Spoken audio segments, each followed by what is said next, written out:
اللہ تعالیٰ کے بابرکت نام سے سورہ بقرہ اور آیت 143۔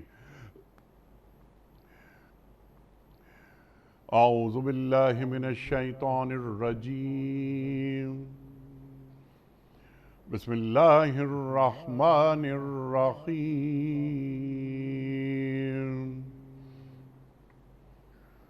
وَكَذَلِكَ جَعَلْنَاكُمْ أُمَّةً وَسَطًا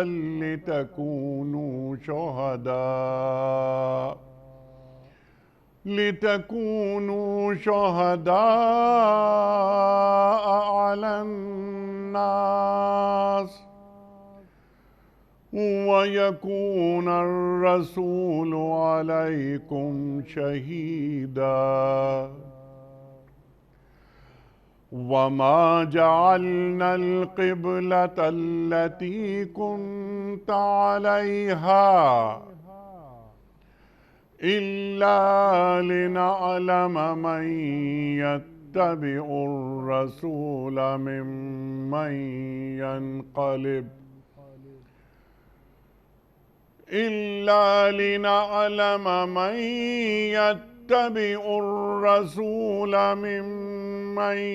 ينقلب على عقبيه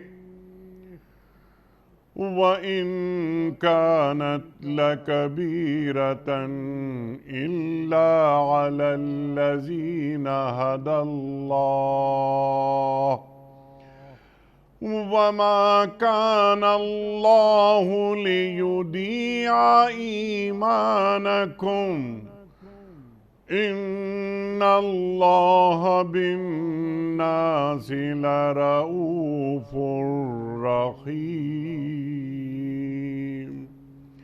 صدق اللہ العظیم۔ اور ہم نے تم مسلمانوں کو ایک امت وسط بنایا ہے تاکہ تم دنیا کے لوگوں پر گواہ ہو اور رسول صلی اللہ علیہ وآلہ وسلم تم پر گواہ ہوں۔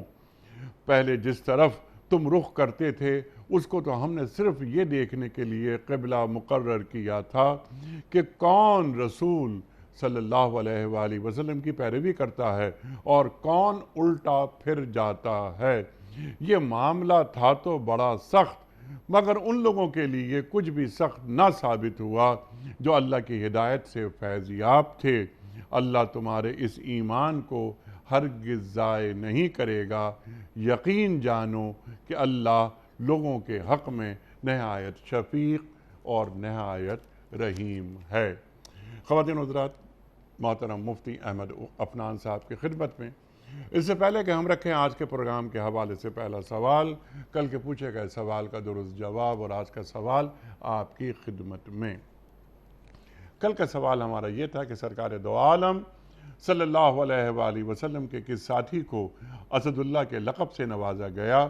درست جواب امیر المومنین حضرت علی مرتضیٰ کرم اللہ وجہہ کو۔ آج کا سوال نوٹ فرما لیجئے، وہ کون سے نبی ہیں جن کو اللہ تعالیٰ نے 100 سال مردہ رکھنے کے بعد دوبارہ زندہ کیا؟ حضرت نوح علیہ السلام یا حضرت عزیر علیہ السلام یا حضرت ادریس علیہ السلام؟ جو درست جواب آپ سمجھتے ہوں روانہ فرمائیے۔ ہمارے فون نمبرز ہیں 009-221-345-27009۔ ہمارا دوسرا فون نمبر ہے 009-221-343-00980۔ ہمارا ای میل ایڈریس ps@duniatv.tv۔ ہمارا واٹس ایپ کا نمبر ہے 0092321-825-0194۔ سرکار والا ارشاد فرمائیے، سب سے پہلا سمپل سوال آپ کی خدمت میں۔ اللہ نے مسلمانوں کو امت وسط بنایا، کسی اور امت کے تعلق سے اللہ تعالیٰ نے یہ نہیں فرمایا۔ امت کسے کہتے ہیں اور پھر اس میں امت وسط کی کیا خوبیاں، کیا خصوصیات ہوتی ہیں؟ ارشاد۔ بسم اللہ الرحمن الرحیم، والصلاة والسلام علی نبینا محمد وآلہ وصحبہ اجمعین۔ سبحانک لا علم لنا الا ما علمتنا انک انت العلیم الحکیم۔ بہت شکریہ بلانے کا اور قرآن مجید پر اپنے ناقص ترجمانی سے کچھ بات کرنے کا. ہم اس لائق نہیں ہیں کہ اللہ سبحانہ و تعالیٰ کے عظیم کلمات ہماری زبان پہ جاری ہوں, لیکن یہ اللہ کا احسان مہربانی ہے کہ ہم گناہگار اور گند کے اندر کے بھرے ہوئے, اللہ سبحانہ و تعالیٰ نے ہمیں یہ توفیق اور اجازت دی کہ بات کر لو جو علماء, مفسرین, محدثین, بڑے علماء لکھتے رہے ان کی روشنی میں. یہ آیت قرآن کی ان آیات میں ہے جو بڑی منفرد اور جامع ہے. قرآن کی قرآن تو سارا ہی زبردست ہے, لیکن بعض سے حسین تر جو بڑی جامع ہیں, اور یہ امت وسط کا جو ذکر آیا ہے وہ اسی جگہ پر آیا ہے. اور یہ اسلام کی ان اصول اور ان صفات میں ہیں جو بنیادی اوصاف میں آپ کہہ سکتے ہیں مسلمان کے, یعنی جس کے نہ ہونے سے بہت بڑا خلل ایک مسلمان کی زندگی میں یا ایک جو دین کا نیریٹو پیش کیا جا رہا ہے اس میں آتا ہے. تو آپ نے بڑا اچھا, شروع میں ہم یہ کرتے ہیں تفسیر بیان کرتے ہوئے, جب ہم طلبہ کو بھی پڑھاتے ہیں کہ بھی پہلے لغت حل کر لو, ہر لفظ کا الگ معنی, اس کے بعد پھر تفسیر پہ ترجمہ, پھر تفسیر پہ. تو اللہ فرما رہے ہیں وَكَذَلِكَ جَعَلْنَاكُمْ أُمَّةً وَسَطًا, اسی طرح ہم نے تمہیں امت وسط بنایا. اسی طرح کا مطلب کیا, یہ پیچھے سے چکے چل رہا ہے, جیسے ہم نے تمہارے قبلے کو نیا قبلہ تبدیل کر دیا ایسے ہی ہم نے تمہیں ایک درمیانی امت بنایا. اور اب یہ جو سوال تھا کہ امت کس کو کہتے ہیں, تو امت جو ہے اما یا امو سے نکلا ہے, امامت کرنا. تو یہ جو امت محمدیہ ہے اس کو اللہ نے بنایا ہی امامت کے لیے, لیڈرشپ کے لیے بنایا. اور یہی لفظ ابراہیم علیہ السلام کے بارے میں استعمال ہوا, ان ابراہیم کان امتن قانتا للہ حنیفہ. ابراہیم اکیلے ایک امت تھے, یعنی امام الانبیاء تھے, امام تھے, امامت کا حقدار تھے. تو امامت کبھی ایک فرد کی ہوتی ہے, کبھی کلیکٹیو ہوتی ہے. تو ہم میں امت محمدیہ میں امام بھی پیدا ہوں گے, لیکن امت محمدیہ امام ہے کس کی, باقی ساری امتوں کے لیے امت محمدیہ اور سارے عالم کے لیے مسلمان کا جو رول ہے وہ لیڈرشپ کا اور امام کا ہے. پھر یہاں جو اصطلاحی ہم کہتے ہیں امت دو قسم کی ہوتی ہے. ایک ہوتی ہے امت دعوت, جس کو اسلام کی دعوت متوجہ ہے. اللہ کے نبی صلی اللہ علیہ وسلم رحمت للعالمین ہے, تو آپ کی رحمت دنیا میں ہر بسنے والے انسان کے اوپر ہے. اس لحاظ سے وہ ایک لحاظ سے امت میں شامل ہے, چاہے عیسائی ہے, چاہے ایتھیسٹ ہے, چاہے یہودی ہے, چاہے ہندو ہے, چاہے بدھسٹ ہے, جیو, کچھ بھی ہے, وہ امت میں اس لحاظ سے ہے. لیکن جو اصطلاحی طور پہ امت کہا جاتا ہے وہ اس کو جو پھر وہ اس دعوت کو لبیک کہہ کر اور اس حلقے میں شامل ہو کر اسلام کے احکام کا پابند ہو جائے, تو اس کو کہتے ہیں امت محمدیہ. تو یہاں مراد یہ ہے امت اجابت, امت اجابت. اور جو غیر مسلم ہے وہ امت دعوت. اب کہہ رہے اللہ فرما رہے ہیں کہ ہم نے تمہیں امت بنایا, یعنی امت محمدیہ. لیکن تمہارا جو بڑا ڈسٹنگوش کریکٹرسٹک ہے جو آپ نے بھی بیان کیا, جو پچھلی امتوں کو نہیں کہا گیا, وہ یہ کہ تم وسط ہو, تم درمیان میں ہو. اب یہ وسط جو ہے اس کے بڑے لفظ, میں پہلے لغوی لحاظ سے ایک بڑا ایک نقطہ بیان کروں. اب وسط کا ایک معنی عربی میں الگ ہے اور وسط کا معنی الگ ہے. یعنی سین کو اگر حرکت دیں, زبر دیں تو الگ معنی ہے, اور اگر ساکن کریں تو معنی اب الٹا ہو جاتا ہے. عربی میں کہتے ہیں الساکن اذا حرک سکن و اذا سکن حرک. اگر یہ ہوتا وسط, تو وسط کا مطلب یہ ہوتا کہ ایک پوائنٹ یہ ہے, ایک پوائنٹ یہ ہے, یہ بیچ کا سارا یہ ہے وسط. لیکن اللہ نے یہ نہیں کہا, اللہ نے کہا وسط. تو اس کا مطلب ہے یہ دو نقطے ہیں, اور اس کا این جو درمیان ہے, پیوٹ, جو کسی سرکل کا بالکل مین بیچ کا پوائنٹ ہے, نہ 1 ملی میٹر ادھر نہ 1 ملی میٹر ادھر, وہ ہے وسط. یعنی تم اتنے درمیان میں ہو, اتنے بیلنسڈ ہو کہ تم ذرا سا بھی ادھر ادھر نہیں ہوتے, بالکل کانٹے پر. جو اللہ کے نبی صلی اللہ علیہ وسلم نے فرمایا بعثت علی السیف, مجھے تلوار پر بھیجا گیا. یعنی تلوار پر جیسے چلا جاتے ہیں نا, ایسے مسلمان چلتے ہیں. اب کس معنی میں ہم معتدل ہیں کہ یہود اور نصارہ میں جو افراط و تفریط تھا, ہم اس کے درمیان معتدل ہیں. نصارہ رہبان تھے, دنیا بھی چھوڑو, اور وہ راہب بن گئے, اگرچہ اللہ نے نہیں کہا تھا, بس دنیا چھوڑ کے بیٹھے رہو, نہ مادیت, نہ کمانا ہے, نہ کچھ کرنا ہے. نیک مسلمان عیسائیوں کیا وہ ہے جو نہ شادی کرے نہ دنیا کمائے. اگر سارے ایسے نیک ہو جائے دنیا ختم ہو جائے آج. اور یہود کیا تھا, انبیاء کو قتل کیا, مارا. تو مسلمانوں کو اللہ نے اس کے درمیان میں رکھا کہ ہم مادیت کے بھی قائل نہیں ہیں, لیکن مادیت کا انکار بھی نہیں کرتے, اور ہم دین میں بھی غلو نہیں کرتے, غلو نہیں کرتے, حد سے آگے نہیں بڑھتے نہ حد سے پیچھے جاتے ہیں. ہم ہر چیز میں ایک بیلنس ویو رکھتے ہیں کہ ہم یہ کہتے ہیں کہ مسلمان صرف وہ نہیں ہے جو مسجد جائے, بلکہ وہ عبادت کے وقت میں عبادت کرے, نماز روزہ زکوٰۃ حج ذکر تلاوت کرے. وہ معاشرت کے وقت میں معاشرت اپنی بیوی بچوں رشتہ دار خاندانوں سے دوستوں سے تعلق وہ رکھے جس کے ایک ایک کے بارے میں اللہ کے نبی نے الگ الگ احادیث اور قرآن میں الگ آیات آ گئی ہیں کس سے تعلق آپ کے سوشل ریلیشن اوپر نیچے دائیں بائیں. وہ بزنس کرے اور بزنس کرنا فرض بھی ہے پھر سنت بھی ہے ایک کرنا. بزنس کرے جاب کرے کاروبار کرے اور اس میں جو ایک بڑی تعلیمات اسلام کی ہیں اس کا خیال رکھے اور اس میں بھی اعتدال رکھے. اللہ تعالیٰ فرما رہے ہیں وَلَا تَجْعَلْ يَدَكَ مَغْلُولَةً إِلَىٰ عُنُقِكَ. جب تم مال کماؤ تو نہ عیسائی نہ یہودی نہ تو اتنی کنجوسی کرو کہ سارا مال روک کے بیٹھ جاؤ وَلَا تَبْسُطْهَا كُلَّ الْبَسْطِ. نہ اس طرح کے سارے ہاتھ پھیلا دو اور خرچ ہی خرچ کیے جاؤ. درمیان میں ایک طریقہ بیلنس رکھو, کچھ اپنے لیے کچھ چیریٹی کے لیے کچھ بیوی بچوں کے لیے کچھ کھلانے کے لیے. تو یہ اچھا اسی طرح آپ کی پولیٹکس, اللہ نے یہ نہیں کہا کہ تم پولیٹکس نہ کرو بلکہ مسلمان اور اللہ کے ہمارے تو نبی تھے, وہ سردار نبی تھے, وہ حکمران نبی تھے, وہ کمانڈر نبی تھے, وہ کر کے دکھا دیا. لیکن اس میں ایک بڑا آزاد اور بڑا ایک آسان طریقہ پولیٹیکل سٹرکچر کا رکھا کہ اصول بتا دیے اور کسی ایک سٹرکچر کو تابع نہیں کیا. باقی کہا بھائی جو جس طرح کرتے ہو اس طرح کرو. جب بات آئی کہ حکمران پرائسز فکس کر سکتا ہے تو اللہ کے نبی نے منع کر دیا کہ ان اللہ هو المسعر القابض الباسط. اللہ ہے جو پرائسز کو پکڑتا ہے, کھولتا ہے, بند کرتا ہے, تم نہیں کر سکتے, فری مارکیٹ چھوڑ دو. تو لوگوں کو سہولت آسانی دینی. اور وسط کا مطلب یہ بھی ہے کہ فلیکسیبلٹی. بھائی وضو کرنا ہے نہیں کر سکتے تیمم کر لو, تیمم بھی نہیں کر سکتے تو ایسے ایکٹ کر لو جیسے تم اس کے ساتھ ہو, وضو کے ساتھ ہو, فاقد الطہورین. کھڑے ہو کے نماز پڑھنا ہے نہیں پڑھ سکتے, بیٹھ کے نہیں پڑھ سکتے, لیٹ کے نہیں پڑھ سکتے, اشارے کے ساتھ. ہر چیز میں ایک وے آؤٹ, ایک بیلنس. اور اختلاف ہو جائے تو اختلاف میں ایک درمیانہ راستہ, اپنی رائے بیان کر کے جو عام اکثر فروعی اختلاف ہوتے ہیں اس میں دوسرے کی رائے کو بھی اپریشیٹ کرنا, سب اپنے راستے پہ چلیں. یہ تھا وسطیت کا مظہر کہ اسلام کی ہر چیز بیلنسڈ ہے. اور اللہ کے نبی صلی اللہ علیہ وسلم نے تشدد سے منع کیا, بڑا سخت. قرآن نے بھی آپ نے فرمایا کہ دین بڑا نرم ہے, ان الدین یسر, آسان ہے. اور یہ ان ہمارے بہت احترام کے ساتھ ان علماء حضرات پر بھی ہے جو دین کو ایسا سخت کر کے لوگوں میں بیان کرتے ہیں کہ آدمی بھاگ ہی جائے. یرید اللہ بکم اليسر. اللہ کے نبی فرما رہے ہیں دین بڑا آسان ہے. وَلَن يُشَادَّ الدِّينَ أَحَدٌ إِلَّا غَلَبَهُ.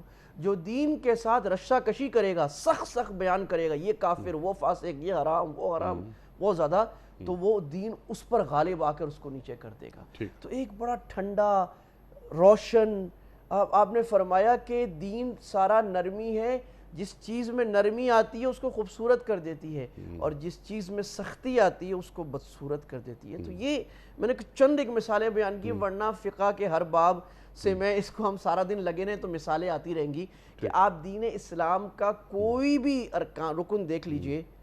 ایک آخری بات, مطلب میاں بیوی کے تعلقات, عیسائیوں میں تو ہے ہی نہیں نا شادی تعلقات, یہودیوں میں. اور پہلے قوموں کیا تھی, یا تو ایک ورژن یہ تھا کہ شوہر بیوی پہ سختی کرتا ہے, جس کو مسیجونس کہتے ہیں. We don't go into these terminologies, لیکن وہ کہتے ہیں جی وہ جو مرد عورت کے اوپر زبردستی کر رہا ہے, ظلم کر رہا ہے, اس کو کوئی بات نہیں اس کی سن رہا, ایک یہ انداز ہے. دوسرا انداز الٹا ہے اس کا, جو فیمنسٹ آج اس کے قائل ہیں کہ عورت مرد کی سردار بن جائے اور ہر چیز عورت کے اور مرد نیچے ہو جائے. اسلام نے بیلنس رکھا دونوں مرد کے حقوق. اور یہ کیا خوبصورت دین ہے, میاں بیوی کے تعلقات کا ایک پورا دین ہے کہ جس میں دونوں کو بیلنس رکھا, دونوں کو اپنے رولز بتائے, اپنی رسپانسبلٹیز بتائیں, اپنے حقوق بتائے, اپنے واجبات بتائے. تو اس نظر سے اگر آپ دیکھنا شروع کریں گے, اور یہ جو آج اسلام کی دو ترجمانیاں آج دنیا میں بیان ہو رہی ہیں, ایک متشدد ترجمانی ہے جو میں نے عرض کیا, جو ہمارے بعض ممالک, قریب کے ممالک میں بھی چل رہی ہے, یہ بھی بند کر دو, عورتوں کو پڑھاؤ بھی نہیں, مار دو, پھاڑ دو, بس یہ. اور ایک جس کو ماڈرنسٹ لبرل اسلام کی ترجمانی کہتے ہیں, جو اباحیت پسندی, بس ہر چیز کو مغرب کے سانچے میں ڈال کے اسلام بنانا شروع کر دو. ان دونوں کے درمیان میں اسلام ہے جو اعتدال والا دین ہے, اس کو سمجھنے کی ضرورت ہے. تو اس کا ایک معنی عدل کا بھی, جیسے آپ نے بیان فرمایا کہ مسلمان اور مسلمان کا دین ہمیشہ عدل پر ہوتا ہے, بیلنسڈ عدل. چاہے اپنے دشمن بھی میرا صحیح ہو تو میرے اوپر لازم ہے وَلَا يَجْرِمَنَّكُمْ شَنَآنُ قَوْمٍ عَلَىٰ أَلَّا تَعْدِلُوا اعْدِلُوا. تو اپنے دشمن کی میں یا اپنے غیر دوسرے مذہب والے کی میں طرفداری کروں گا, اپنے والے کو میں غلط کو غلط بولوں گا, صحیح کو صحیح بولوں گا. تو یہ اسلام کی وہ قمہ, وہ چوٹی, وہ بالکل واضح اور ڈفرینشیٹو کریکٹرسٹک ہے جو مسلمانوں میں ہونا چاہیے، اور ہوگا تو مسلمان اوپر جائیں گے۔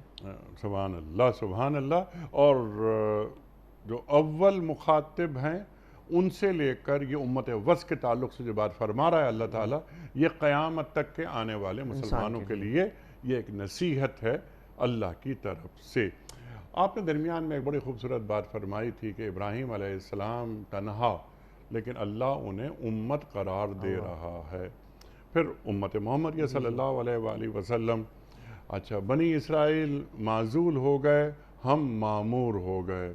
یا بنی اسرائیل اذکروا نعمتی التی انعمت علیکم وانی فضلتکم علی العالمین، اللہ فرما رہا ہے قرآن میں۔ لیکن اب بنی اسرائیل کے بعد ہم آئے، ہم امت وسط، بلکہ آپ نے اس کو اور واضح کر دیا وسط۔ جب وسط آتا ہے معنی چینج ہو جاتے ہیں، درمیان، عدل۔ تو دو سوالات ہیں میرے پاس، ایک تو آپ کی گفتگو کے ذیل میں، ابراہیم علیہ السلام تنہا ہیں، امت اللہ قرار دے رہا ہے، تو امت سے مراد ذمہ داریاں ہیں یا افراد کی تعداد؟ یقیناً یہ ذمہ داریاں ہیں، اس کو ذرا کھول دیجئے گا آپ۔ دوسری بات یہ ہے، ہم امت وسط، جیسا کہ آپ نے فرمایا، اگر ہم درمیان میں ہیں تو کیوں ہم درمیان میں ہیں؟ ہم تو آخری امت ہیں، ہمارے بعد کوئی امت نہیں، قرآن کے بعد کوئی کتاب نہیں، شریعت محمدی صلی اللہ علیہ وآلہ وسلم کے بعد کوئی شریعت نہیں۔ ارشاد۔ بڑا اچھا سوال ہے۔ آپ نے بڑا بجا فرمایا کہ امت کا مطلب صرف یہ نہیں ہے کہ کوئی جیسے جنرل صاحب تمغے لگا کے 6-8 بیٹھ جائیں ٹانگ پہ ٹانگ رکھ کے تو ان کو وہ عہدہ لے لیا جائے گا، یا نہ بھی لیا جائے تو وہ ان کو اس کام کا نہیں کہا جائے گا۔ اسی طرح امت کا مطلب ہے وہ کار نبی کرتا ہے۔ ابراہیم علیہ السلام امت تھے، وہ نبوت والا کام کرتے تھے، تو ہماری فضیلت یہ ہوئی جو انبیاء کے کام تھے وہ اللہ نے پوری امت کو دے دیا، اس لیے ہمیں بھی امت کہا گیا ہے۔ ٹھیک ہے۔ اور یہ اسی آیت میں سورہ آل عمران کی جو مشہور آیت ہے 143، وَكُنْتُمْ خَيْرَ أُمَّةٍ أُخْرِجَتْ لِلنَّاسِ، تم بہترین، وسط کا ایک معنی بہترین بھی کیا گیا ہے، وسط اسی آیت کی ذیل میں قرآن کی تفسیر میں، تم بہترین امت ہو۔ اچھا جی بہترین کیا ہے؟ ہم شام کو فالودہ کھائیں، صبح بیٹھ کے انڈے کھائیں، اسے بہترین ہے؟ نہیں، کام کی وجہ سے بہترین ہو۔ کیا کام کرتے ہو؟ اخرجت للناس تأمرون بالمعروف وتنہون عن المنکر، اپنے گھر کے آرام کو چھوڑ کر، لگژری کو چھوڑ کر باہر نکل کے اللہ کی آوازیں لگاؤ گے پوری دنیا میں جا کر۔ ٹھیک۔ اور کیا آواز لگاؤ گے؟ نیکی کا حکم دو گے، برائی کو روکو گے۔ اچھا، یہ ذمہ داری ہر مسلمان کی ہے یا کسی خاص طبقے کی؟ بڑی اہم بات آپ نے فرمائی۔ یہ ذمہ داری انڈیویجول بھی ہے، کلیکٹیو بھی ہے، ڈیفرنٹ سینس میں۔ انڈیویجولی ہر آدمی پر امر بالمعروف اور نہی عن المنکر کرنا واجب ہے اپنی کیپیسٹی میں، کہ جب وہ دیکھے کہ اللہ کا کوئی حکم ٹوٹ رہا ہے اس پر واجب ہے اس کے خلاف آواز اٹھائے۔ وہ جب دیکھے کہ کوئی آدمی کسی فرض منصبی کو دین کے پورا نہیں کر رہا اور یہ کہہ سکتا ہے یا ہاتھ سے روک سکتا ہے یا سمجھا سکتا ہے یا اس کو لکھ سکتا ہے، تو اس کو کرنا ضروری ہے انڈیویجول کیپیسٹی میں۔ اور مستحب یہ ہے، بہتر جو سنت ہے وہ یہ ہے کہ یہ ہر وقت کا داعی ہو، ہر وقت اس کو یہ فکر لگی ہو، یہ درد لگا ہو، یہ کڑن لگی ہو کہ کیسے یہ لوگ یہ مسلمان اور یہ غیر مسلم بچ جائیں اور اللہ کے نبی کے طریقے پہ آ جائیں۔ وہ بس میں بیٹھے، وہ انتظار گاہ میں بیٹھے، وہ جہاز میں کسی سے ملے، وہ باتیں کر کے اس کی تان یہاں ٹوٹنی چاہیے کہ وہ اس کو محبت سے، پیار سے، رحمت سے دعوت دے۔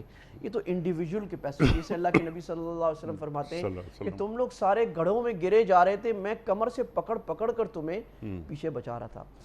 تو یہ تو اس آیت میں آگئی۔ دوسری کلیکٹیو رسپانسبلٹی ایک الگ ہے جو جس کو علماء نے فرض کفایہ کہا ہے، اور یہ سورہ آل عمران کی اس سے پہلے والی آیت میں آ رہی ہے وَلْتَكُمْ مِنْكُمْ أُمَّةٌ يَدْعُونَ، پھر امت کا لفظ آ گیا وَلْتَكُمْ مِنْكُمْ أُمَّةٌ يَدْعُونَ إِلَى الْخَيْرِ، یہاں امت جماعت کے معنی میں، تم میں سے ایک جماعت ہمیشہ ایسے ہونی چاہیے، یعنی فرض ہے جو وہ کیا کرے، جو یدعون الی الخیر، خیر کی آواز لگائے۔ اب آواز لگانے میں یہ بھی ہے، میڈیا بھی ہے، لکھنا بھی ہے، بولنا بھی ہے، پڑھانا بھی ہے، ایکٹیویٹی کرنا، سب آ گیا۔ وہ امر بالمعروف و نہی عن المنکر کرے، خیر کے واسطے۔ تو علماء نے لکھا کہ اتنی جماعتیں ضروری ہیں جس سے کچھ نہ کچھ یہ فریضہ ادا ہو رہا ہو، جیسے نماز جنازہ میں 3 آدمی آ جائیں تو فریضہ ادا ہو جاتا ہے۔ تو اتنی جماعتیں امت کی چل رہی ہوں جو دنیا میں غیر مسلموں کو دعوت دے رہی ہے اور مسلمانوں کو تذکیر کر رہی ہوں، یہ فرض ہے۔ اگر یہ نہیں ہوتا ساری امت گناہ گار ہے. اور اپنی انڈیویجول کیپیسٹی میں بھی آدمی اپنے جو بھی اپنے بچے، بیوی، پھر پڑوسی، پھر ساتھی، پھر دوست، پھر کولیگز، سب کو کہنا اس پہ اوپر ایک حد تک ضروری ہے. نہیں، سبحان اللہ، کلیئر ہو گئی یہ بات. لیکن جو ایک سوال میں نے رکھا تھا کہ ختم نبوت ہو گئی، کار نبوت باقی ہے، تو وہ کام جو انبیاء کا تھا اب وہ اس امت پر آگے فرض ہو گیا. فرض ہو گیا. یعنی انبیاء کا کام امتیوں پر. اللہ اکبر، کتنا بڑا اور کتنا اعلیٰ مقام اللہ تعالیٰ نے ہمیں دے دیا، صرف اس وجہ سے کہ ہماری وابستگی ہے امت محمدیہ صلی اللہ علیہ وآلہ وسلم. انبیاء کا کام ہمیں دیا گیا، انبیاء کا کام ہمیں دے دیا نا، ختم کتنی نبوت بڑی. کے صدقے ہمیں دیا گیا. کیونکہ کنتم خیر امت اخرجت للناس. اللہ اکبر.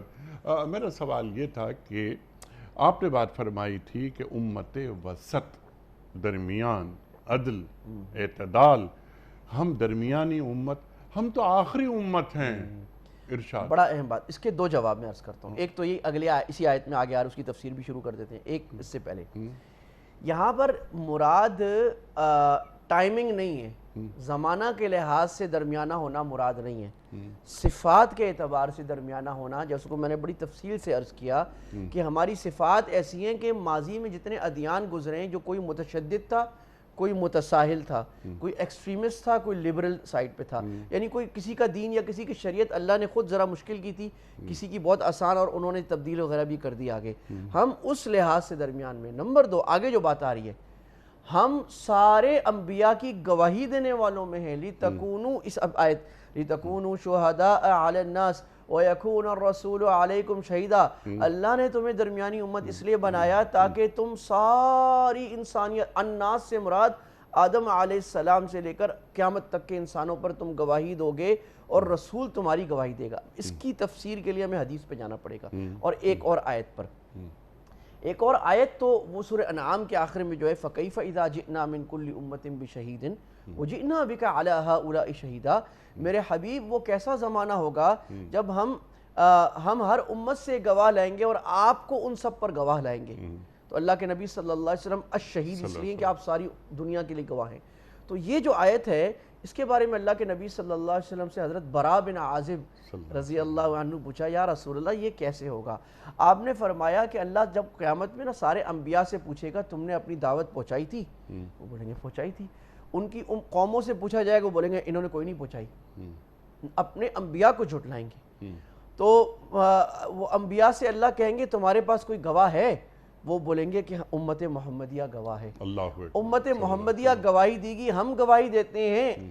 نوح علیہ السلام، ہود علیہ السلام، یونس علیہ السلام، شیس علیہ السلام، ادریس علیہ السلام، ابراہیم علیہ السلام، موسیٰ علیہ السلام، یحییٰ علیہ السلام، زکریا، ان سب نے اپنی امتوں کو پیغام پہنچایا تھا. انہوں میں سے کوئی بعض نے مانا، بعض نے نہیں مانا. ٹھیک ہے. پھر امت محمدیہ سے اللہ پوچھیں گے تم یہ بات کیسے کہہ رہے ہو؟ تم تو اس زمانے میں نہیں تھی. ظاہر جج کہہ رہے بھئی آپ گواہ ہیں، آپ تو گواہ ہوتے دیکھ رہا ہوں.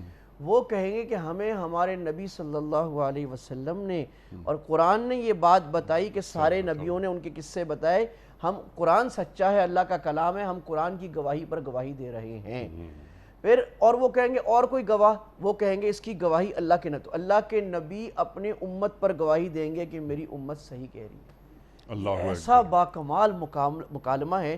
اور اگر میں تھوڑے سے لیگلی آ جاؤں تو لیگلی اس کو کہتے ہیں تزکیۃ الشہود. جو پاکستان کا جو قانون شہادت ہے نا 1984، اس میں بھی یہ ٹرمنالوجی شروع میں آئی ہے. مثال کے طور پہ انیق صاحب کو بلایا گیا، بھئی آپ گواہی دیں. انیق صاحب نے گواہی دے دی. اگلے نے اعتراض کر دیا، مدعا علیہ نے کہ وکیل نے کہ جی انیق صاحب کا کریکٹر ہمیں نہیں پتا. ایک آدمی کو بلایا جائے گا کہ آپ انیق صاحب کے کریکٹر پہ گواہی دیں. سبحان اللہ. تو یہ اللہ کے نبی صلی اللہ علیہ وسلم دراصل یہاں پر تزکیۃ الشہود کا کام کر رہے ہیں. وہ اپنی امت کی گواہی دے رہے ہیں کہ میری امت صحیح کہہ رہی ہے اور میں اس کی گواہی دیتا ہوں، میں اس کا تزکیہ کرتا ہوں. سبحان اللہ، سبحان اللہ، سبحان اللہ. اور پھر یعنی گواہ، یکون الرسول علیکم شہیدا. تو اللہ کے رسول صلی اللہ علیہ وآلہ وسلم گواہ. آپ کی گواہی یعنی اللہ کے رسول صلی اللہ علیہ وسلم کی گواہی کتنی بڑی گواہی ہے وہ کہ امت نے، میری امت نے ہاں یہ کام کیا. اب یہ شہادت علی الناس، اب یہ شہادت علی الناس، مفتی صاحب اس کے کیا معنی ہے؟ اللہ بڑا عظیم. ایک معنی تو میں نے عرض کر دیا کہ ساری امتوں پر گواہی دیں گے ان کے انبیاء کے حق میں. جی تو ناس کا معنی سارے, اور اس کو آپ نکال لیجئے کہ دعوت علی الناس بھی سے مراد ہے, جی کیونکہ دوسری آیت کو اگر ہم مداد کنتم خیر امت اخرجت للناس, تم کسی عربی کے لیے یا اجمی کے لیے نہیں نکالے گئے, یا تم صرف مسلمانوں کے لیے نہیں نکالے گئے, تم کالے گورے ایران توران اور جنوب شمال امریکی افریقی سب کے لیے نکالے گئے ہو. تو شہادت علی الناس کا مطلب ہے ہم ساری دنیا کی خیر خواہی کرتے ہیں اور ساری دنیا کو خیر کے راستے کی طرف محبت سے, پیار سے, حکمت سے بلاتے ہیں. یہ ہے شہادت علی الناس. ٹھیک ہے, یہ ہے. اور اس پر گواہی وَيَكُونُ الرَّسُولُ عَلَيْكُمْ شَهِيدًا, کہ ہم نے یہ کام کیا یا نہیں کیا. اللہ کے رسول گواہی دے رہے ہیں کہ ہاں میری امت, اے اللہ میری امت نے یہ کام کیا. اب یہ شہادت علی الناس کے ذیل میں کون کون سے پوائنٹس آتے ہیں مفتی صاحب ارشاد فرما دیجئے جو امت پر واجب ہیں؟ بڑا اہم سوال ہے, اور اگر یہ وہ کلیدی بات ہے کہ اس وقت امت مسلمہ زوال میں کیوں ہیں. شروع ہوا زوال آپ مختلف لفظ 500 سال سے اور ایکسٹریم ہو گیا 150-200 سال سے. تو زوال کی جو بڑی وجوہ ہیں امت کی اور بھی ہیں, لیکن ایک بڑی وجہ دعوت کا چھوڑنا ہے. اور یہ وہ بات ہے جو حدیثوں میں اور قرآن میں بار بار بیان ہوئی ہے کہ جب تم امر بالمعروف اور نہی عن المنکر چھوڑ دو گے, لَيُخَالِفَنَّ اللَّهُ بَيْنَ وُجُوهِكُمْ, اللہ تعالیٰ تمہارے چہرے آپس میں پھیر دے گا, یعنی تمہارے اختلافات پڑ جائیں گے, آپس میں لڑتے رہو گے. اللہ کی دعوت چھوڑ دی. اور جب تم امر بالمعروف نہی عن المنکر چھوڑو گے, اللہ غیروں کو تم پر مسلط کرے گا, یعنی تمہاری سلطنت, تمہاری حکومت, آج سارا عالم اسلام قصبہ پرسی میں سارا برباد ہو رہا ہے. ایک ایک کر کے کافر پوری ڈھٹائی سے میزائلوں اور بمبوں سے ایک ایک مسلمان ملک کو مارے جا رہے ہیں اور ہم کچھ نہیں کر پا رہے, سارے بیٹھے ہیں. تو پولیٹیکل پاور, ہیمنت, روب, یہ اللہ نکال دیجئے کہ حدیث ایسے لگتا ہے قرآن حدیث جیسے آج نازل ہو رہا ہے. تو یہ سارا امر بالمعروف اور نہی عن المنکر, دین کی دعوت اور دین کی آواز دنیا میں نہ لگانے کی وجہ سے ہے.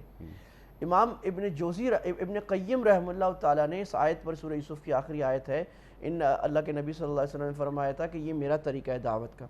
فرمایا جو آدم, امت کی بات چل رہی ہے نا, کہ جو آدمی جو مسلمان ہو کر دعوت نہیں دیتا نبی کا, وہ اپنے آپ کو امتی کہنا چھوڑ دے. امتی ہے ہی نہیں, کیونکہ وہ تو امت والا کام نہیں کہہ رہے. اللہ کے نبی فرما رہے ہیں حاذی سبیلی ادعو الی اللہ, میرا راستہ یہ ہے کہ میں دعوت دیتا ہوں اللہ کی طرف. اللہ کے نبی صرف آپ کا, لیکن نہیں, آگے قرآن کہہ رہے انا ومن اتبعنی, وہ اور جو میرے پیچھے چلتا ہے امتی پر.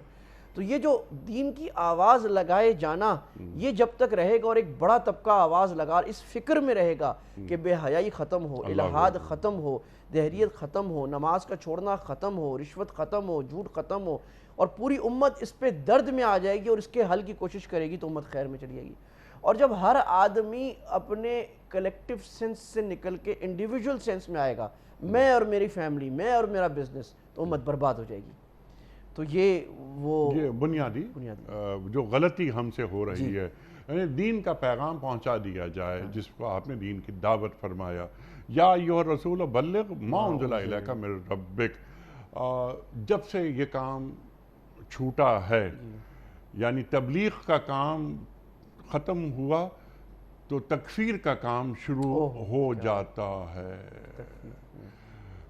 تو کتنا بڑا نقصان یہ امت کی سطح پہ یہ بھی ہوا کہ ہم نے تبلیغ کا کام چھوڑا, جس طرح آپ نے بات فرمائی کہ شہادت علی الناس, یعنی یہ اللہ کی دعوت, اللہ کا پیغام یہ پہنچا دیا جائے وہاں تک جہاں اب تک نہیں پہنچا.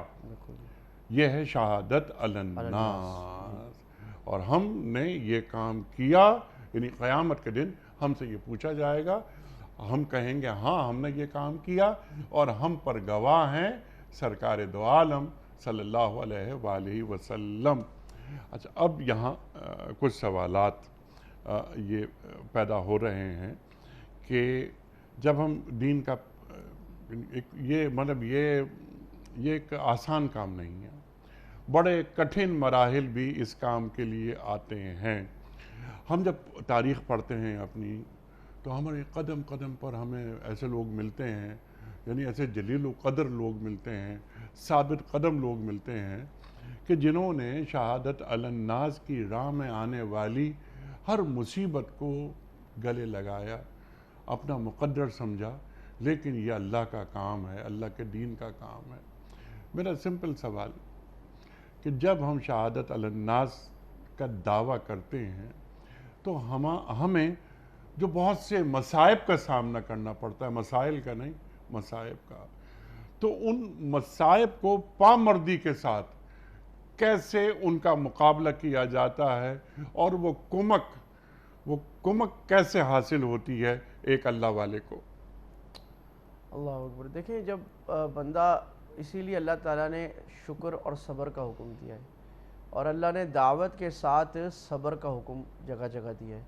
سورہ عصر میں اللہ نے جہاں دعوت کا حکم دیا، وَتَوَاصَوْا بِالْحَقِّ وَتَوَاصَوْا بِالصَّبْرِ، ٹھیک ہے، کہ وہ جو 4 صفتیں ہیں جو انسان کو دنیا میں کامیاب کر سکتی ہیں، اس کے علاوہ سارے انسان ہلاک ہیں، سورہ عصر میں اللہ فرما رہے ہیں۔ تو اللہ نے پہلے کہا کہ حق کی وصیت ایک دوسرے کو کرتے ہیں، دعوت ہو گئی، ایک دوسرے کو سمجھانا صحیح بات کا اور غلط سے روکنا، لیکن اس کے نتیجے میں یہ مشکلات، بلایا، لوگوں کی مخالفت، تنگیاں، مالی تنگی، الزامات، ایک آدمی حق کی بات کر رہا ہے اخلاص سے، لوگ اس پر گستاخی کے الزام لگا رہے ہیں، جو ہمارے ملک کی ایک بدترین طریقہ بن گیا۔ اللہ تعالیٰ ہم سب کو بچائے تشدد کا اور تعصب کا۔ اور تو اس کے یہ اب اپنوں سے بھی نشتر لگیں گے، غیروں سے بھی لگیں گے۔ تو اللہ کہہ رہے اس میں پھر ایک دوسرے کو صبر کا سمجھانا کہ بھئی یہ تو پارٹ آف لائف، یہ تو اس راستے کا طریقہ ہے۔ اللہ کے نبی صلی اللہ علیہ وسلم سے میٹھی زبان کیا دنیا میں ہو سکتی ہے کسی کی؟ اللہ آپ سے زیادہ حکمت والا انداز کسی کا ہو سکتا ہے؟ نہیں ہو سکتا۔ آپ کو بھی پہلا پتھر چچا نے مارا، اور ساری زندگی پتھر مارے گئے، گالیاں دی گئیں، بائیک آؤٹ کیا گیا، نکالا گیا، جنگ کی گئی، مجنوں کہا گیا، مذاق اڑایا گیا، طائف یاد ہے ہمیں، اللہ اور ساری امت جب تک دعوت دی، اللہ کے نبی نے 70 صحابہ کو بھیجا، حفاظ اور علماء صحابہ قرآن کے، اور 70 کے 70 کو شہید کر دیا گیا، سریہ عاصم کے نام سے جو مشہور ہے۔ تو یہ تو اس راستے کے انہی کانٹوں پہ چل کے آ سکو تو آؤ، میرے گھر کے راستے میں کوئی کہکشاں نہیں ہے۔ یہ تو راستہ ایسا ہی ہے کہ حجبت النار بالشہوات وحجبت الجنت بالمکارہ۔ غالباً کسی نے اسی حدیث کا کوئی ترجمہ کیا ہے کہ جنت کے راستے کو اللہ نے کانٹوں سے اور ناپسندیدہ چیزوں سے بھر دیا ہے، کانٹے ہیں جنت کے راستے میں، لگژریز نہیں ہے، اور لگژریز کا راستہ جہنم لے جاتا ہے، حدیث کہہ رہی ہے۔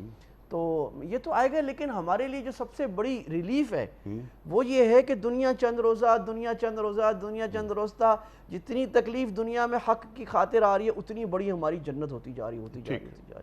تو یہ تو ہے کہ عارضی دنیا وہاں جانا ہے۔ ٹھیک ہے، یہ شہادت گہے الفت میں قدم رکھنا ہے۔ لوگ آسان سمجھتے ہیں مسلمان ہونا، ٹھیک ہے نا، ذمہ داری، یہ امتی کا مقام ہمارا بڑا بلند ہے۔ یعنی ہم امتی کس کے ہیں؟ سرکار دو عالم صلی اللہ علیہ وآلہ وسلم کے، کہ جن کی امت میں شامل ہونا انبیاء کی دعاؤں میں شامل تھا، انبیاء کی خواہش تھی، لیکن ذمہ داری جو امت کے حوالے سے میں نے بات عرض کی تھی، ابراہیم علیہ السلام کے حوالے سے، تنہا ہیں، اللہ امت قرار دے رہا ہے، اللہ اکبر۔ تو جو کیا ایسا محسوس نہیں ہوتا کہ یہ شہادت علی الناس تو بہت دور کی بات ہے، جو اللہ تعالیٰ کو ہم سے مطلوب ہے کہ ہمارا کردار، ہم نمائندے بن جائیں، ہم چلتا پھرتا قرآن بن جائیں۔ کہ یہ دیکھیے، یہ چلتا پھرتا قرآن، وہ اقبال کہتے ہیں نا کہ یہ راز کسی کو نہیں معلوم کہ مومن قاری نظر آتا ہے، حقیقت میں ہے قرآن۔ تو اس کے لیے یہ قدم قدم پر یہ برائیاں، یہ دنیا کی یعنی شہوات دنیا بڑی کشش ہے ان میں، یہ پکڑ لیتی ہیں۔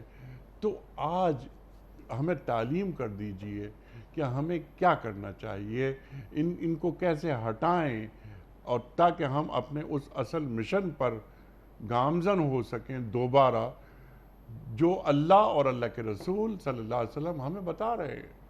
ارشاد دیکھیں، جب کسی چیز میں کسی اونچے کی مثال دی جاتی ہے نا، تو یہ ضروری نہیں ہوتا آپ اس اونچے تک پہنچ جائیں، آپ اس راستے پہ چل جائیں، اللہ آپ کو اجر دے دے گا اس کا۔ جی ہاں، تو ہم پر یہ کوئی ذمہ نہیں ہے کہ ہم ابراہیم بن جائیں یا محمد رسول اللہ جیسی دعوت دے دیں، نہ ہم کر سکتے ہیں، یا صحابہ جیسی دعوت دے دیں۔ ہم انگلی کٹا کے شہیدوں کا نام بھی لکھ دیں، اللہ ہمیں قیامت میں ان کے ساتھ جمع کرے گا۔ ہمیں یہ اللہ کا حکم کٹا رہے ہیں، نہیں کٹا رہے نا، نہیں کٹا رہے نا، نہیں کٹا رہے۔ اس میں یہ ہے کہ یہ ایک عذر لنگ ہے کہ جی ہم تو ویسے کر نہیں سکتے تو چھوڑ ہی دو کام، محمد علی باکسر نہیں بن سکتے تو ہم سارا دن بیٹھے رہیں۔ بھائی بات یہ ہے کہ ہمیں اللہ کے نبی نے اس کا مکلف کیا ہے تم اپنا کاروبار بھی کرو، بیوی بچوں کے ساتھ بھی رہو، آرام بھی کرو، کچھ وقت اللہ کی خاطر نکال دو۔ اور یہ جو ہم نے بات کی نا کہ جماعت کی شکل میں دعوت، یہ بھی فریضہ ہے نا، یہ اصل میں دوسروں کے لیے نہیں ہوتا، یہ اپنے لیے ہوتا ہے۔ جب انسان جماعت کی شکل میں دعوت اسلام کے لیے، میں یہاں یہ نہیں کہہ رہا، بڑی واضح بات ہے، اپنے فرقے کی دعوت یہاں مراد نہیں ہے، اپنے گروہ کی مراد نہیں ہے، اسلام کی دعوت، اسلام پر لگنے والے اعتراضات کا جواب اور اسلام کی ٹھنڈی تعبیر کی ترجمانی، اس کی دعوت، یہ جب آدمی کرتا ہے سب سے پہلا فائدہ میرا ہوتا ہے، کیونکہ میں جو بول رہا ہوں میرے کان آپ کے کان سے زیادہ قریب ہیں، اور میں جب بول رہا ہوں تو سب سے پہلے میں اپنے نفس کو مخاطب کروں گا، یار تم اس کا نماز کا کہہ رہے ہو خود تو پڑھ نہیں رہی، میرا اپنا جی خود اس کی طرف آئے گا، میں محفوظ ہوں گا۔ تو یہ جو ہے نا تواصی بالصبر، آپس میں ایک دوسرے کو پکڑ کے چلنا اور محفوظ رہنا، گناہوں سے محفوظ رہنا، یہ جماعت میں ہو سکتا ہے، اکیلے انسان ہو ہی نہیں سکتا۔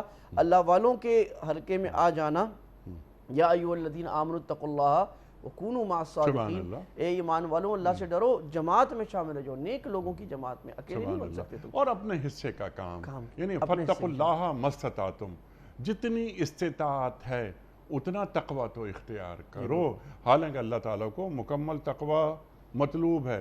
یا ایھا الذین آمنوا اتقوا اللہ حق تقاتہ۔ مفتی صاحب یہ وقت مکمل ہو رہا ہے، اب یہاں اللہ تعالیٰ فوراً بات فرما رہا ہے جس جانب آپ نے اشارہ بھی فرمایا تھا، یہ تحویل قبلہ۔ یہ ہم نے اس لیے کیا تھا کہ ہم لوگوں کو انہیں چیک کریں، جانچیں لوگوں کو کہ کون اللہ کے رسول صلی اللہ علیہ وآلہ وسلم کی پیروی کرتا ہے اور کون الٹے پیروں گھوم جاتا ہے۔ ارشاد۔ یہ بڑی اہم بات ہے، اس کو میں زیادہ وقت، لیکن میں اس کا آپ کی اجازت سے خلاصہ بیان کرتا ہوں۔ ارشاد۔ یعنی اس میں پیغام کیا ہے ہماری نا، بات یہ اللہ فرما رہے ہیں کہ یہ جو ہم نے پچھلا قبلہ بنایا تھا یہ تمہاری آزمائش کے لیے بنایا تھا، کہ پتہ لگ جائے کہ کون رسول کی پیروی کرتا ہے اور کون ایڑیوں کے بل الٹے گھوم کے بھاگ جاتا ہے۔ جب اس کی عقل کے خلاف یا خواہش کے خلاف اللہ کا حکم آئے تو بھاگ جاتا ہے، عقل اور خواہش کے مطابق حکم آئے تو مان جاتا ہے۔ تو یہ آدمی، اور اللہ خود کہہ رہے ہیں یہ عقل اور نفس کے خلاف حکم کو ماننا ذرا مشکل ہے، ان کانت لکبیرۃ، یہ بہت بھاری ہے، الا علی الذین ہدی اللہ، سوائے جو جن کو اللہ نے ہدایت دے دی، انہیں ہدایت مانگی مل گئی۔ یہاں بتایا کیا جا رہا ہے، بات یہ ہے کہ اس تحویل قبلہ پر مشرکین نے بھی اعتراض کیا تھا، منافقین نے بھی کیا تھا، یہودیوں نے بھی کیا تھا، الگ الگ اعتراض کیا تھا۔ پہلے ایک روایت کے مطابق جو غالب روایت ہے کہ قبلہ تھا کعبہ، اس کے بعد قبلہ ہو گیا 17 مہینے یا 16 مہینے کے لیے مدینہ منورہ میں یہود کو قریب کرنے کے لیے، تالیف قلب کے لیے جو بیت المقدس، اس کے بعد دوبارہ 180 ڈگری گھوم کر پھر قبلہ ہو گیا کعبہ واپس۔ تو اب سوال یہ کہ اللہ جب آپ کو کعبہ دوبارہ کرنا تھا تو آپ نے بیت المقدس کی طرف 17 مہینے نماز کیوں پڑھائی؟ تو اللہ کہہ رہی تو میں نے جانچنے کے لیے کہ تم کسی کام کو حقیقت سمجھتے ہو یا کسی جگہ کو یا اللہ کے حکم کو اصل سمجھتے ہو۔ کیا بات، نہ بیت المقدس میں کچھ رکھا ہے نہ کعبے میں، جب تک اللہ کا حکم نہ لگ جائے۔ اللہ نے کہا بیت المقدس نماز پڑھنی، اب کعبے کی طرف نماز پڑھنا حرام۔ اللہ نے کہا کعبے کی طرف پڑھنی ہے، بیت المقدس کے حرام۔ اللہ کل کو بالفرض اگر اللہ کے نبی کے زمانے میں کسی تیسری جگہ کہہ دیتا وہاں ضروری ہو جاتا۔ تو اللہ یہ سمجھانا چاہ رہا ہے کہ کسی عمل میں حقیقتاً کوئی روحانیت، کوئی ثواب نہیں ہے۔ ثواب اور روحانیت ہے تو اللہ رسول کے حکم میں، حکم بدل جائے تو تمہیں بھی بدل جانا چاہیے، اس کے لیے تیار ہو، نہیں تیار تو مسلمان نہیں ہو۔ ایک مثال میں بڑی اس کی، عرفات یہ کہا کہ تم نے مغرب اپنے وقت پہ پڑھنی ہے، مغرب خاص ہر نماز، لیکن ان الصلاۃ کانت علی المؤمنین کتابا موقوتا، مزدلفہ میں سارے حاجیوں کو کہا وقت پہ نہیں پڑھنی، چاہے تمہارا 60-70 سال مزاج بن گیا ہے کہ مغرب کی نماز جاری کچھ ہونے لگا، نہیں پڑھ۔ کیوں؟ یہ بتا دیا کہ میں نماز کے وقت میں کچھ نہیں رکھا، اللہ کے حکم میں رکھا ہے۔ اب یہ آج کل بڑا مسئلہ بنا ہوا ہے، جب کہتے ہیں جی پوتے کی میراث کیوں نہیں ہے، یہ لڑکی اور مرد اور عورت کے برابر میراث کیوں نہیں، ہمیں عقل میں نہیں، ہم نہیں مانتے۔ تو یہ ایک ورژن دین کا ہو گیا معذرت خواہانہ۔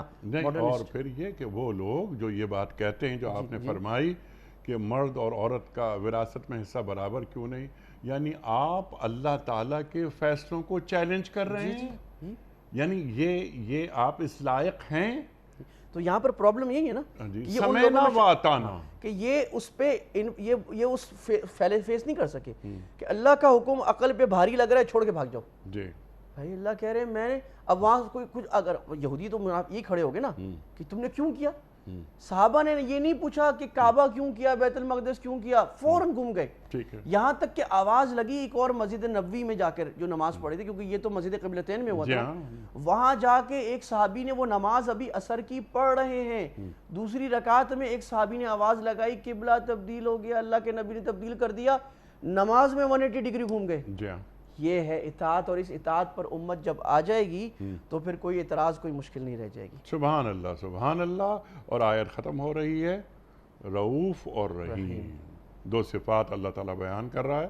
اللہ بندوں کے ساتھ بہت شفیق ہے, بہت مہربان ہے اور بہت رحیم ہے. یہ اس سوال پر تھا کہ بھئی جس نے پہلے پچھلے قبلے کی طرح نماز پڑھ لی اس کا کیا ہوگا. جی ہاں تو اللہ نے کہا وما کان اللہ لیضیع ایمانکم, اللہ کے پچھلے حکم پہ جس نے نماز پڑھی جی اس کا صحیح ہو گیا, اب حکم تبدیل ہو گیا اس کا صحیح ہو گیا. یہ ہمارے لیے ایسا ہی ہے کہ آپ ایک مفتی صاحب سے آپ فتویٰ پوچھا ہے آپ نے, اس پر کچھ اور رائے ہے, اس کی رائے بدل گئی بعد میں بالفرض, اور آپ اپنے کام پورا کر رہے ہیں, فتویٰ پوچھ رہے ہیں, کر رہے ہیں, تو آپ پریشان نہ ہو کہ کل یہ کہا تھا آج یہ کہا ہے, بس آپ کے لیے کام ہو گیا پورا, اور آپ کو حکم آج جو واضح ہو گیا آپ اس پہ چلیں. پچھلے بھی اعمال آپ کے قبول ہیں, اگلے بھی قبول ہیں انشاءاللہ. سبحان اللہ سبحان اللہ سبحان اللہ سبحان اللہ. کتنی بڑی ذمہ داری ہے امت مسلمہ پر جو اللہ تعالیٰ نے عائد کی ہے. وہ شہادت علی الناس آپ نے بالتفصیل گفتگو عطا فرمائی. اللہ تعالیٰ ہمارے علماء کو سلامت رکھے, تشریف لاتے ہیں, ہمیں دین سے قریب کرتے ہیں. وقت یہاں مکمل ہوا ہمارے آج کے پروگرام کا. خواتین و حضرات, کوئز. کل کا سوال ہمارا یہ تھا کہ سرکار دو عالم صلی اللہ علیہ وآلہ وسلم کے کس ساتھی کو اسد اللہ کے لقب سے نوازا گیا. درست جواب امیر المومنین حضرت علی مرتضیٰ کرم اللہ وجہہ کو. آج کا سوال نوٹ فرما لیجئے. وہ کون سے نبی ہیں جن کو اللہ تعالیٰ نے 100 سال مردہ رکھنے کے بعد دوبارہ زندہ کیا؟ 3 آپشنز, حضرت نوح علیہ السلام, حضرت عزیر علیہ السلام یا حضرت ادریس علیہ السلام. جو درست جواب آپ سمجھتے ہوں روانہ فرمائیے. ہمارے فون نمبرز ہیں 0092214452709. ہمارا دوسرا فون نمبر ہے 009221343000980. ہمارا ای میل ایڈریس ps@dunyatv.tv. ہمارا واٹس ایپ کا نمبر ہے 009232182500194. مفتی صاحب ایک پرچی نکال کر اعلان فرما دیجئے آج کے ونر کون ہیں؟ احمد شعیب صاحب, سورج ٹاؤن, کہاں سے؟ ملتان سے احمد شعیب صاحب آپ کی خدمت میں دنیا ٹی وی کی جانب سے دینی کتب پر مشتمل گفٹ ہیمپر آپ کے گھر بذریعہ کوریئر روانہ کیا جا رہا ہے. آپ کو بہت بہت مبارک ہو. پیام صبح کا اختتام ہوتا ہے روزانہ ایک قول پر, اور وہ قول ہوتا ہے صاحب نہج البلاغہ امیر المومنین حضرت علی مرتضیٰ کرم اللہ وجہہ کا. آپ فرماتے ہیں دین کی پابندی آدمی کو مصیبتوں سے بچاتی ہے اور دنیا کی حرص آفتیں لاتی ہے. دین کی پابندی آدمی کو مصیبتوں سے بچاتی ہے اور دنیا کی حرص آفتیں لاتی ہے. سبحان اللہ سبحان اللہ. اپنے میزبان انیق احمد کو کل تک کے لیے اجازت دیجیے. خدا حافظ.